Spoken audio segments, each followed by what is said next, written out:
दुकानदार खरीदारों के लिए निम्नलिखित छूट योजनाएं प्रदान करता है। 15% और 20% की दो कर्मी छूट देता है, पहली योजना है। दूसरी योजना कह रहा है 25% और 10% की कर्मी छूट देता है। तीसरी कह रहा है 33% की छूट देता है।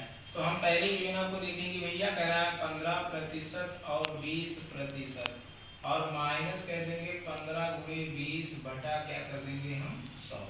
तो आप 20 पंचे 100 5 तिहाई 15 और ये आपका हो जाएगा 35 में से 3 घटाएंगे तो हो जाएगा आपका 32% की छूट।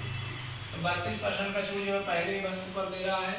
अगला कह रहा है दूसरे पर, कह रहा है दूसरी स्कीम उसकी है 25% और 10%। तो दूसरा स्कीम आपका 25% है 10% है और 25 गुणे 10 है बटा क्या है आपका 100।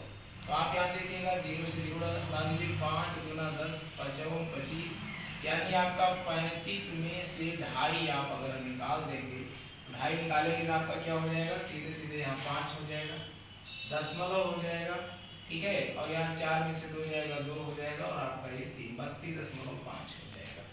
अगला कह रहा है तीसरा जो योजना कह रहा है वो 33% की छूट दे रहा है।